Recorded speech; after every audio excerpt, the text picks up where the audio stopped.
Aleluia. Vou pedir uma ajuda para vocês hoje. Eu quero falar sobre Simão Pedro, a transformação pelo Espírito Santo. E eu espero não forçar muito a minha voz para ir até o final. Se você pode, de vez em quando, dar um glória a Deus e aleluia, me ajuda, tá bom, irmão? E exalta a Deus, tá? Assim vai, Deus vai nos abençoando, porque domingo que vem vai ser um dia muito especial, né? O pastor Geto vai estar aqui e vai ser um derramar de Deus. E ainda hoje vai ser também, eu estou certo que Deus vai fazer algo muito grande para abençoar a minha vida e a sua vida também, a sua família, em nome de Jesus. Vamos ler Mateus capítulo 16, verso de número 17. Mateus capítulo 16, eu pedi para ler do 13 até o 20 hoje de manhã, para a gente entender o contexto. Então, de vez em quando, se eu pedir ajuda para você ler uma parte, aí vai me ajudar também. Disse-lhe Jesus: bem-aventurado és tu, Simão Barjonas. Do começo, é do 13 até o 20, tá? Vamos, isso, para a gente poder pegar o contexto daquilo que está acontecendo. Tendo Jesus chegado às regiões de Cesareia de Filipe, interrogou seus discípulos, dizendo: quem dizem os homens ser o Filho do Homem? Responderam eles: uns dizem que é João, o Batista, outros Elias, outros Jeremias ou algum dos profetas. Mas vós, perguntou-lhe Jesus, quem dizeis que eu sou?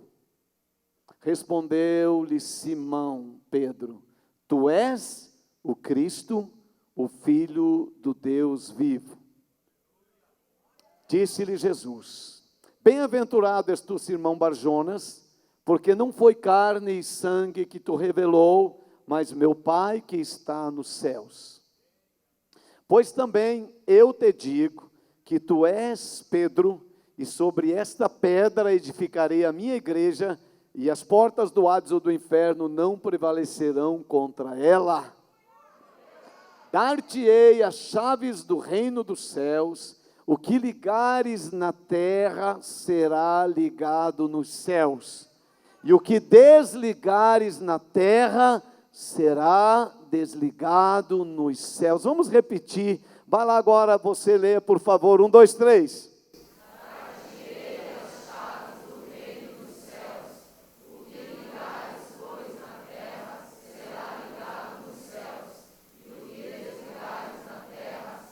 Só deixa eu fazer um comentário pequeno sobre esse texto e alguma ligação que fazemos com a aliança de membresia. Eu não vou explicar nesse texto só para dar uma ideia, e eu também não quero te dar a impressão que quando você cadastra o seu nome como membro da igreja, automaticamente você está cadastrado lá no céu. Só quero fazer uma ligação. Quando você nasceu, você já era você, mas todos nós precisamos ter uma certidão de nascimento. Quantos aqui têm certidão de nascimento? Você foi registrado. O registro é um reconhecimento da sua existência. O registro é um reconhecimento da sua existência.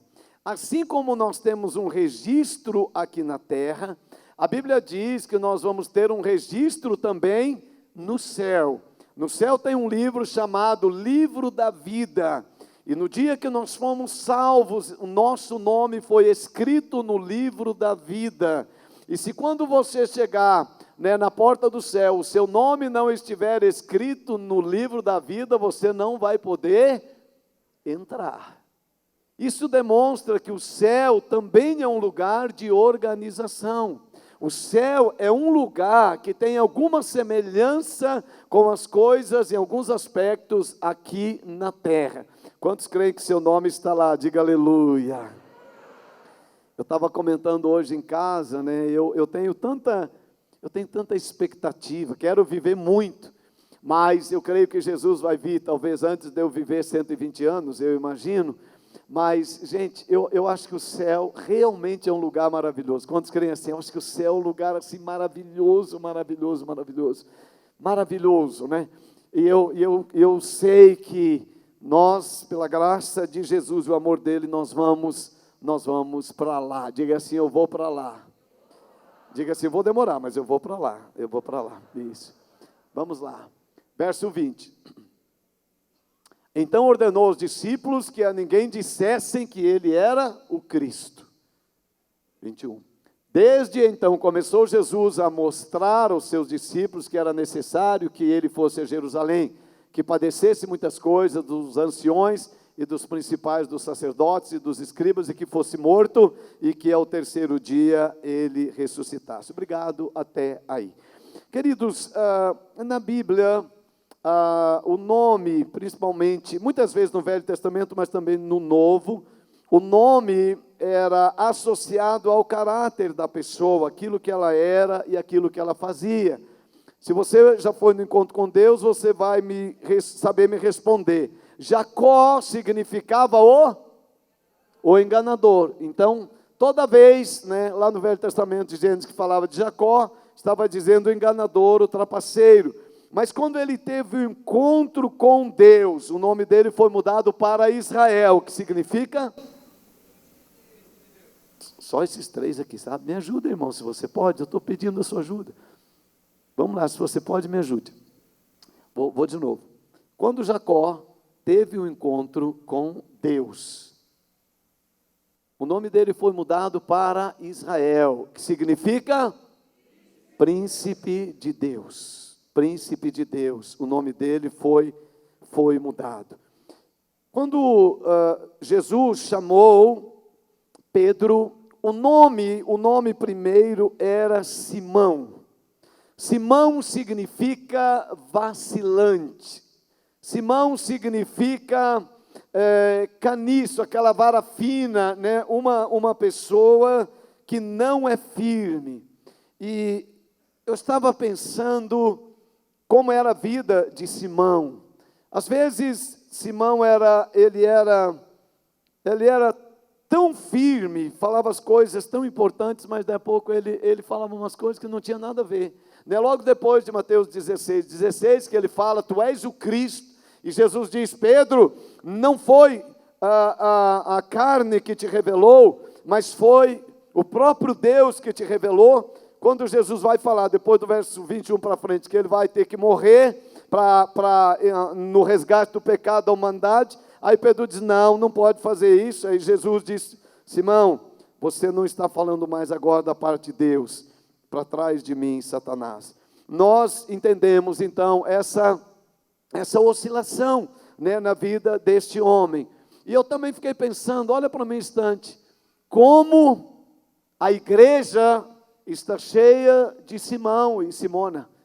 Gente que uma hora está tão firme, irmão, mas tão firme mesmo, parece que já vai quase ser arrebatado de tão firme que está. Mas daí a pouco você desconhece aquela pessoa, porque ela esfria na fé, ela fica desanimada, ela já não vai mais à célula, ela já não vai mais no discipulado, ela já não vem mais na reunião da igreja, né, do culto de celebração. É impressionante, é impressionante. Eu estou aprendendo, né? Eu lembrei hoje de manhã de uma pessoa muito preciosa, que ela chegou o ano passado na igreja, e a festa da roça, ela estava começando a vir, ela veio na festa, e ela estava maravilhada com a festa. Ela falou tanto, e ela elogiou, e ela falou, e ela disse, eu nunca vi um negócio desses, e ela ia na célula animada, mas pensa numa pessoa animada, gente, pensa numa pessoa animada. Eu falei, esse vai ser arrebatado com a gente para o céu, porque é demais a ligação dele. Daí uns dias ele não apareceu, e eu pessoalmente liguei, não consegui falar, estava difícil. Uns dias depois estava desanimado. Estou desanimado. Agora eu quero outra coisa. É impressionante, gente, Simão. Momento tão animado. E outro momento tão desanimado. Um momento tão envolvido. mas daí a pouco tão pouco envolvido. Ia falar desenvolvido, mas não vai dar certo. Tão pouco envolvido. Tão firme, mas tão fraco. Tão certo, mas tão duvidoso. Tão presente, mas tão ausente. Simão é assim. Ele não é firme nas coisas. Ele não pode sustentar as suas decisões. Esse era Simão, que Jesus chamou e ele começou a andar com Jesus. E eu creio, que ao mesmo tempo que ele foi caminhando com Jesus, ele foi mudando na sua essência, no seu caráter, nos seus valores e nos seus costumes. Porque a Bíblia diz em 2 Coríntios 5:17, falei errado domingo passado, quero corrigir. A Bíblia diz, eu falei 18, a Bíblia diz em 2 Coríntios 5:17, se alguém...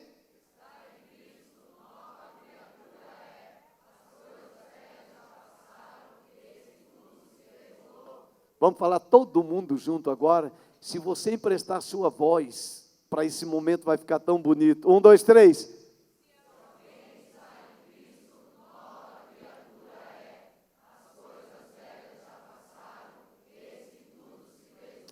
Se alguém está em Cristo, nova criatura é.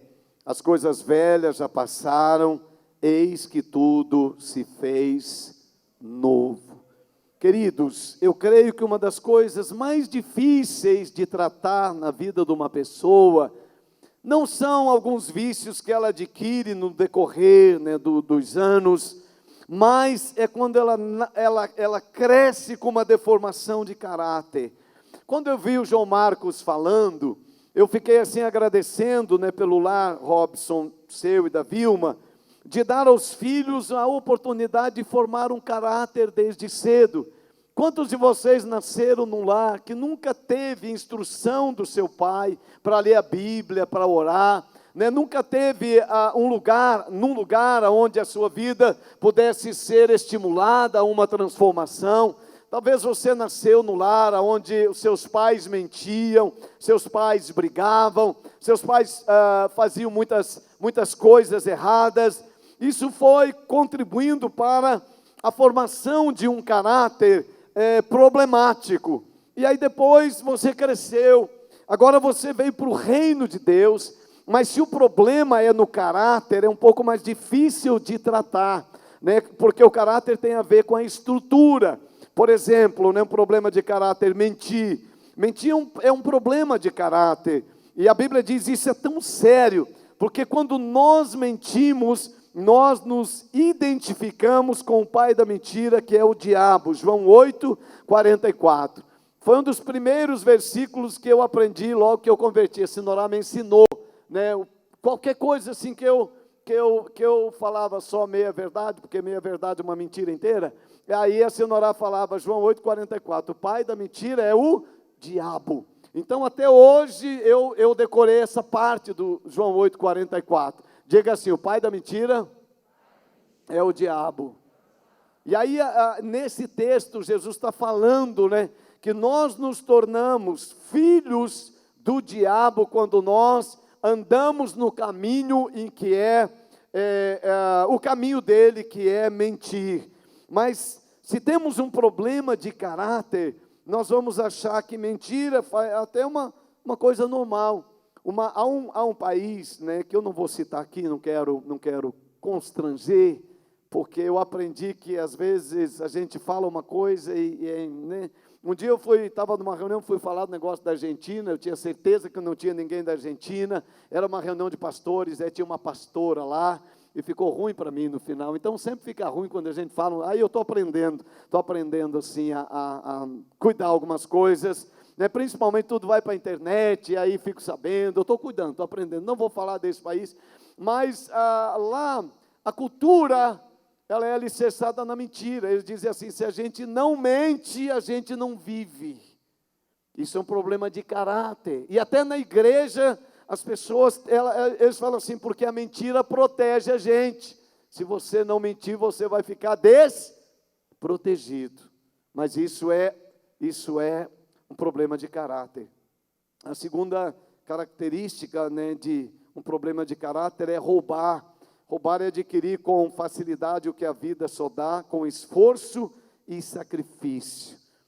O terceiro problema de caráter, muito sério, que nós temos que corrigir muito, muito na igreja, é falar mal pelas costas. Isso é um problema de caráter muito sério, e a igreja precisa.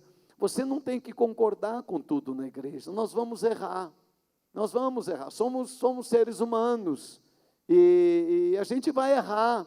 O errado é quando a gente não fala para a pessoa. Em Mateus 18, a Bíblia diz, se teu irmão pecar, é para você ir falar com ele, não tem nenhum problema de você falar com o seu irmão, né, se ele tiver em pecado, você deve, inclusive, fazer isso.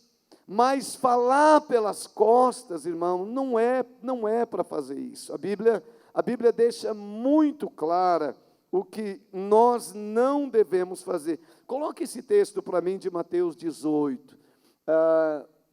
Mateus 18, verso 15. Nós temos que aprender isso, irmãos, porque senão a gente vai destruir a obra de Deus. Quando nós estamos na casa de Deus e falamos uns dos outros pelas costas. Eu quero agradecer, tem um irmão aqui que ele está olhando para mim, e ele sabe da minha gratidão que eu tenho por ele, porque de vez em quando eu recebo um e-mail dele, e ele faz alguns comentários, né, de algumas coisas boas, e de outras coisas que precisam ser melhoradas na casa de Deus. E eu sou muito grato a esse irmão. Ele me mandou um e-mail agora 2 semanas atrás, que eu fiquei muito grato a Deus, muito grato. Claro que eu vou tentar melhorar isso, porque não é por aquilo que eu estou fazendo, mas é pela imagem que passa. Foi assim que ele colocou amorosamente, né? Porque eu quero que vocês, né, tenham uma postura na igreja, que sejam muito atentos, né, e que não tenham conversas paralelas e tudo.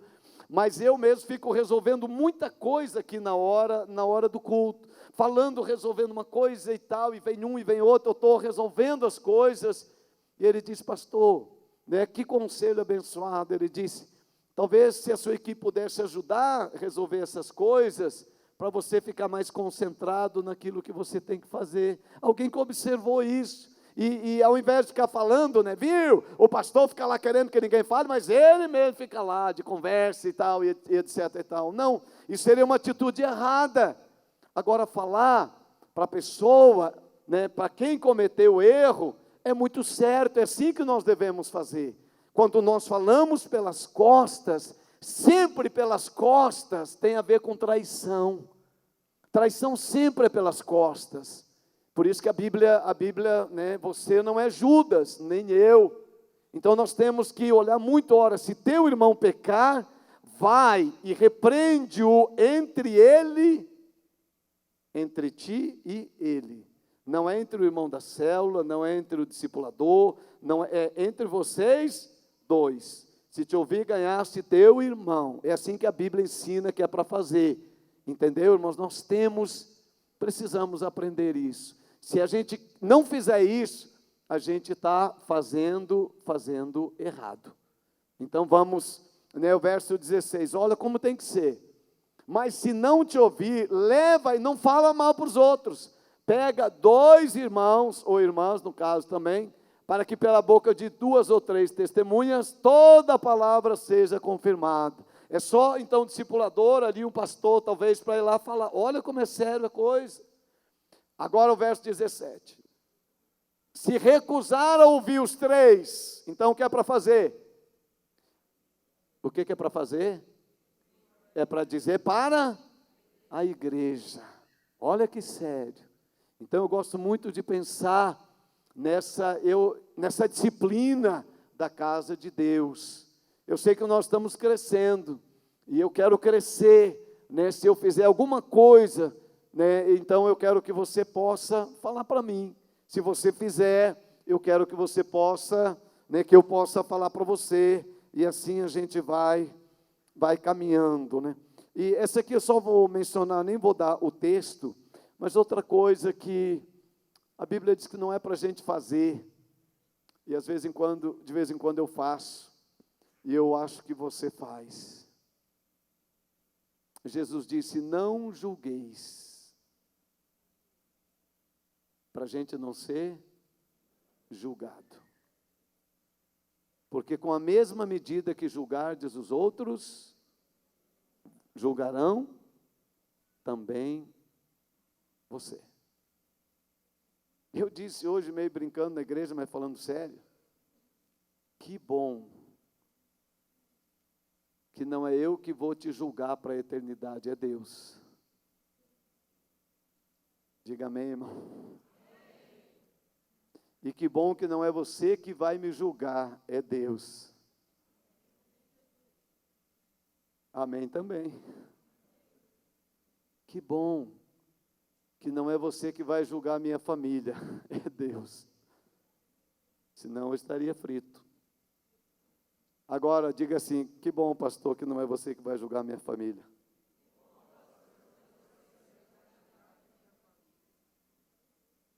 É Deus que vai nos julgar.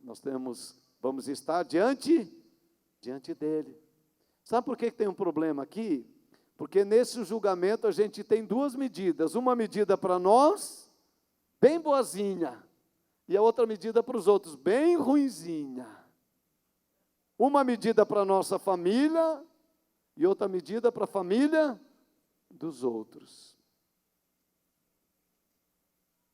Mas eu não vou me deter nisso aqui. Eu vou para Mateus capítulo 14, verso 29 até o 31.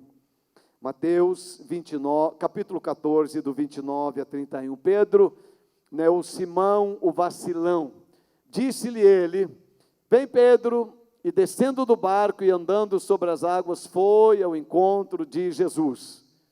Mas sentindo o vento, teve medo e começando a submergir, clamou, dizendo: Senhor, salva-me. Imediatamente estendeu Jesus a mão, segurou e disse-lhe: homem de pouca fé, por que duvidaste? Fica até aqui. Queridos, Pedro buscava uma experiência sobrenatural. Não é errado buscar uma experiência sobrenatural de jeito nenhum. Às vezes, não é o que você faz que está errado, mas é a forma como você faz. O que nós aprendemos nesse texto? Primeiro, Jesus quer que tenhamos experiências sobrenaturais enquanto andamos com Ele. Diga: sobrenatural. Experiência sobrenatural. Se nós obedecermos a sua voz, a sua palavra, iremos bem na vida e teremos experiências sobrenaturais. Mas nós temos que aprender a ouvir a voz de Jesus. Em Lucas capítulo 5, do verso 1 a 10, você conhece aquele texto do fracasso de Pedro, quando ele e seus amigos foram pescar e não pescaram nada. Quando eles voltaram, Jesus deu uma ordem, e eles seguiram esta ordem, foram muito abençoados. Toda vez que ouvimos a voz de Jesus e seguimos, somos abençoados. Porém, não é possível querer ter uma experiência sobrenatural se nós nos movemos pela nossa razão. A razão vai estragar a nossa fé. 1 Coríntios capítulo 2, verso 14, diz assim: o homem natural não entende as coisas do Espírito, não entende. E uma coisa que eu vou te dizer, se você é natural, você nunca vai poder experimentar o sobrenatural. Por favor, coloca 1 Coríntios 2,14 para mim, se você pode. Porque, irmão, por exemplo, um homem natural não entende. A Bíblia diz assim: o homem natural não aceita as coisas do Espírito de Deus, porque para eles são loucura, e não pode entendê-las, porque elas se discernem espiritualmente. Quer ver uma coisa que o homem natural não entende? Perdão. O homem natural não entende perdão. Ele fala, eu já vi pessoas falarem para mim: pastor, isso é sem vergonhice. A pessoa vai lá, erra, pede perdão. Ele não entende perdão. Ele não entende graça de Deus, não entende graça. Nós achamos que se alguém errou, ele tem que pagar até as últimas consequências do seu erro. Não entende graça, não consegue compreender a graça de Deus. A maior desgraça é as pessoas não entenderem a graça de Deus. Queridos, eu só estou nessa casa por causa da graça de Deus, só estou no reino por causa da graça de Deus, meu irmão. Eu não sou melhor que você, eu sou igual a você, a sua graça de Deus que me trouxe para o reino dEle. É só a graça, é pela graça, não é pelos meus méritos. Mas a gente vai ficando tão farisaico, a gente acha que nós merecemos mais do que os outros. Eu não mereço nada melhor do que você. E vou te falar uma coisa, nós não merecemos nada melhor do que os pecadores que estão lá bebendo, se prostituindo nessa noite. E Jesus disse, se você não entender a graça, alguns deles lá nos bares vão entender, e eles entrarão no reino de Deus primeiro que nós.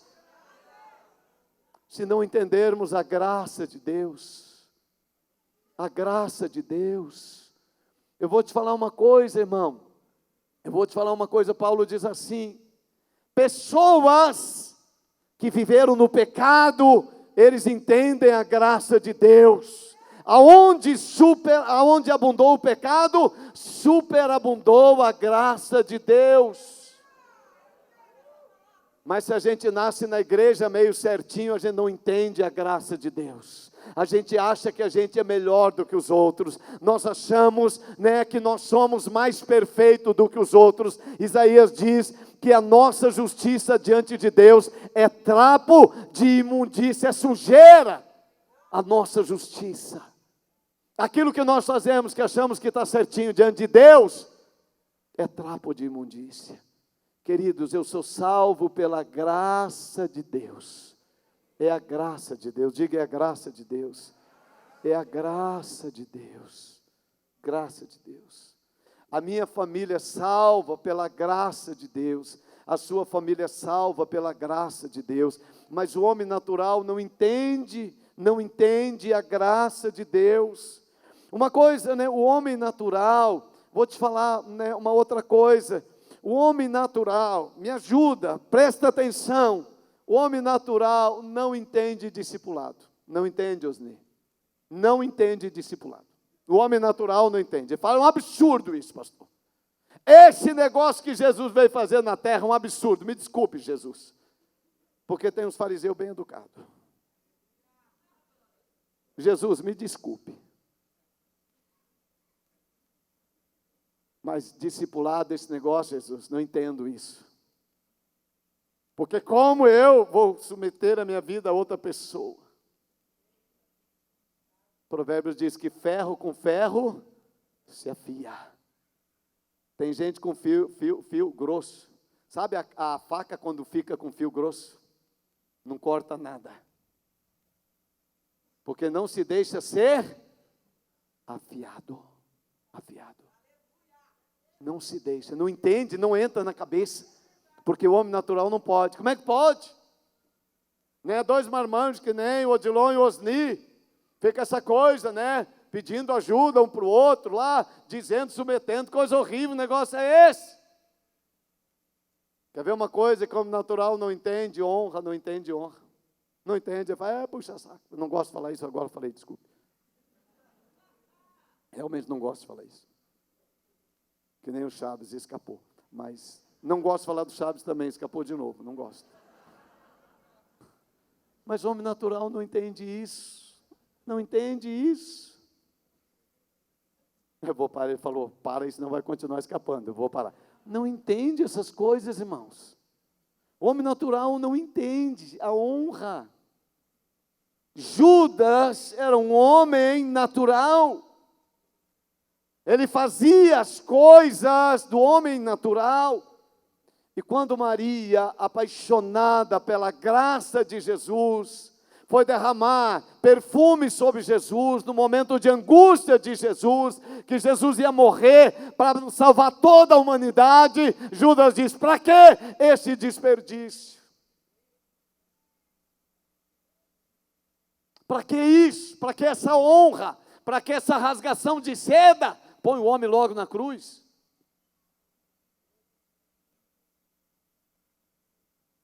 Não é o seu caso. Tem gente que não entende a alegria do povo de Deus. Tem gente que não entende, irmão. Já logo dá o julgamento. Logo dá o julgamento. As rodas de carroça lá, agora a igreja virou um CTG. Mas eles pensam assim. Você não pensou, mas eles pensam. Tem aquela coisa do museu lá, não sei porque a Rosângela está fora, eles pensam isso, tinha que estar sentada lá no museu. Eles não entendem isso, irmãos, eles não compreendem. Eles não, se ele vê uma pessoa, assim dançando, a Bíblia fala de dança, mas ele fala: olha lá os carnal tomados pelo diabo, aquilo é do diabo. Eles não entendem isso. Eles não entendem essa coisa, irmãos. Pode ter carnalidade? Claro que pode. Mas logo, tudo é carnalidade. Não entende a alegria. Não entende a celebração, a gratidão. Eles não entendem o comer juntos. Porque o que nós tivemos ontem foi comer junto. E põe comida junto, comer demais. Mas eles não entendem isso, porque a religião tem que ser triste, ela tem que ser de aparência. Quando jejuam, tem que mostrar o rosto desfigurado, porque o que vale é o que está aparentando. Teve um irmão que jejuou agora, terminou quinta-feira, jejuou 10 dias, só tomando água, ninguém percebeu na igreja. Estava aí no meio, trabalhando, servindo, ministrando, pregando. Não é eu, não dá esse crédito para mim, porque não é meu, então não quero, É uma pessoa da equipe. Entendeu, irmãos? Mas o homem natural não entende essas coisas. O homem natural, ele não entende o que nós tivemos nesta semana. Serviço na casa de Deus, o homem natural não entende. Ele não entende. Fala que agora virou uma escravidão. Trabalha. Não entende isso.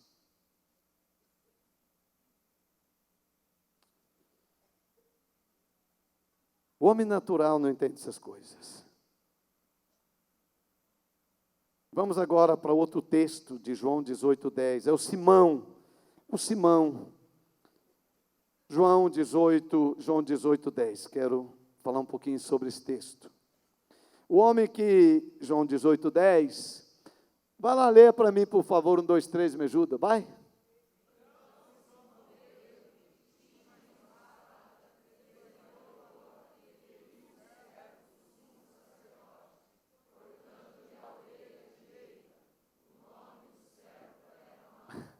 O Simão era bom de espada. É aquele tipo de pessoa que resolve as coisas no impulso. E ele diz assim: eu vou resolver do meu jeito. Sangue quente. Simão não leva desaforo para casa. Ele pensava que Jesus tinha perdido o controle da situação. Simão é aquele tipo de pessoa que quer ajudar a Deus a resolver as coisas. Deus não está resolvendo esse negócio, eu vou dar um jeito. Quem resolve as coisas por impulso cria inimizade, constrói muro em vez de ponte, ficam isolados. Não se resolve a coisa no grito. Mas Simão quer resolver no grito. Zacarias 4,6 diz: não é por violência, mas é pelo meu espírito, diz o Senhor. Romanos 12:21 diz que nunca vamos vencer o mal com o mal, mas o mal a gente vence com o bem. Terceiro, Mateus 26:35. O Simão confia em si mesmo. Mateus 25:35, olha o que ele diz. Esse é Simão Pedro. Vamos lá. Porque tive fome e me deste de comer, tive sede, 26, irmão. Porque ninguém está com fome hoje, comeram muito ontem, então vamos para o outro. 26:35. Isto. Respondeu-lhe Pedro: ainda que me seja necessário morrer contigo, de modo nenhum te negarei. E o mesmo disseram todos os discípulos. O Simão diz uma coisa e faz outra. Vou repetir. O Simão diz uma coisa e faz outra. Ele confiava na sua força para continuar seguindo a Jesus. Achava que estava preparado. Se acha. Eu gostei. Isso aqui foi um negócio que eu li, achei interessante. Não sei se você vai entender, não é meu, então vou ler. Tem gente que não dá para brincar de esconde-esconde, porque ela se acha. Achei legal.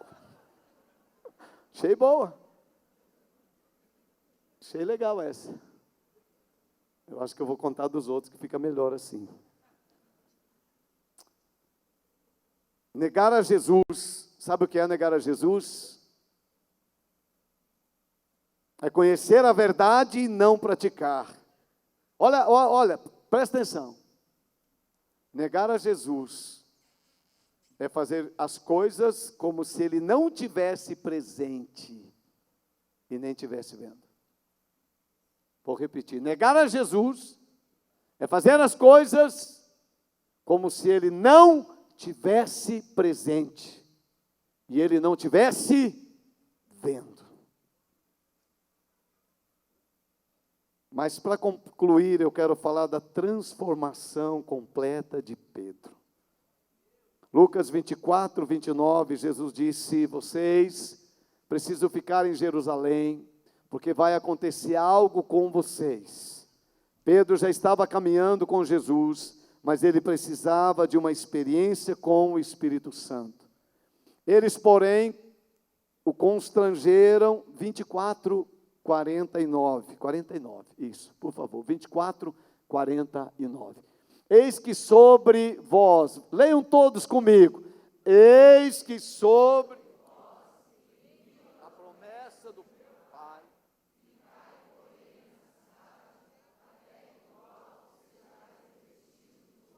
Vamos ficar de pé, irmãos. Eis que sobre vós envio a promessa do meu Pai. Ficai, porém, na cidade, em Jerusalém, até que do alto sejais revestidos de poder. Eu vou terminar lendo Atos capítulo 4, do verso 23 em diante. Atos capítulo 4, do verso 23 em diante. E soltos eles, foram para os seus e contaram tudo o que lhes havia dito os principais sacerdotes e anciões. Ao ouvirem isto, levantaram unanimemente a voz a Deus e disseram: vamos fazer esta oração juntos a partir ali do Senhor. Vamos lá? 1, 2, 3.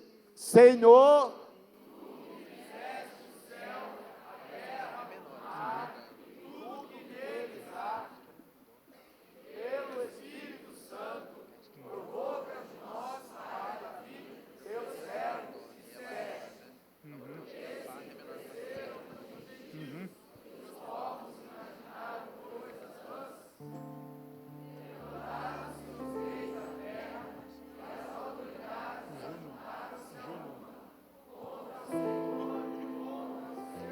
Ajuda aí, irmão, até o 31, vai lá, 27.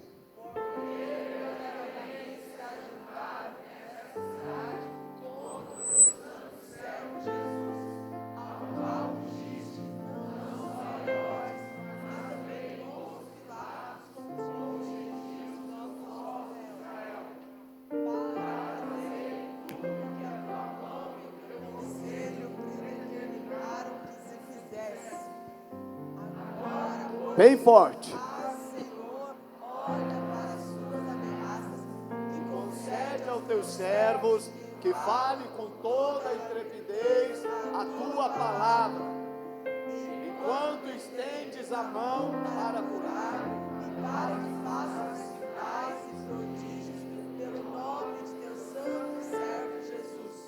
Tendo eles orado, tremeu o lugar e estavam reunidos, e todos foram cheios do Espírito Santo e anunciavam com firmeza a palavra de Deus. Obrigado, olha para mim.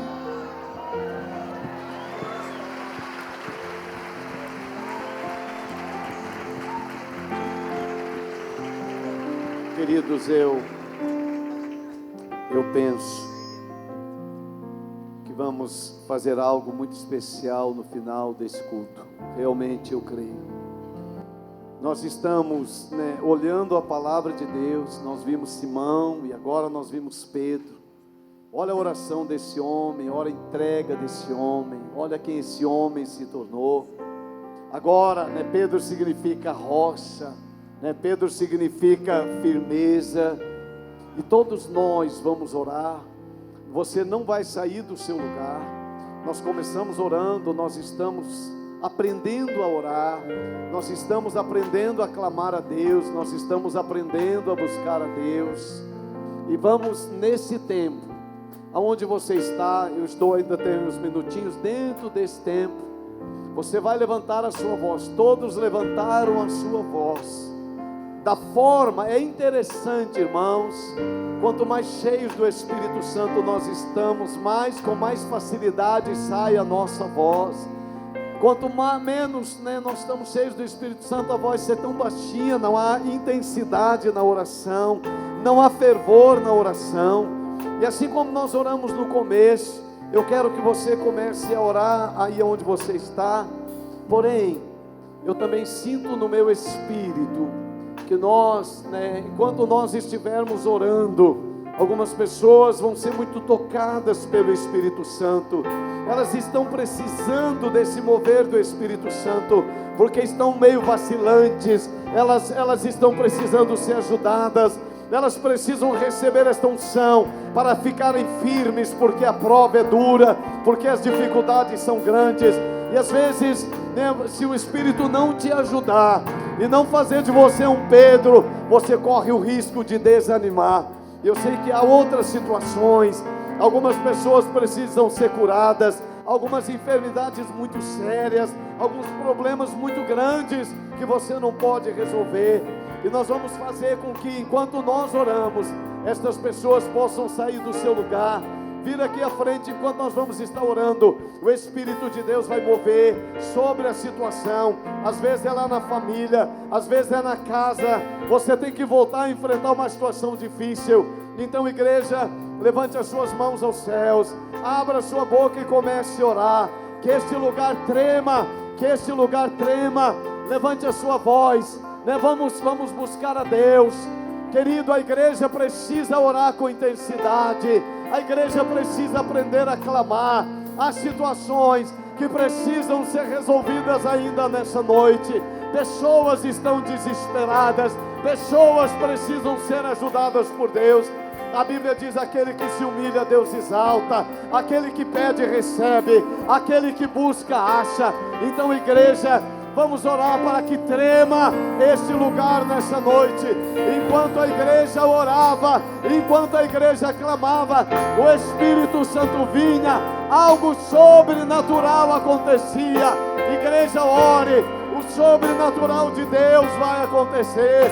Nós precisamos de milagres, esta casa precisa de milagres, sua família precisa de milagres. alegre. Aquele que se humilha, Deus exalta. Levante a sua voz com autoridade. Que haja um estrondo de oração diante de Deus. Que haja um barulho nos céus nessa noite.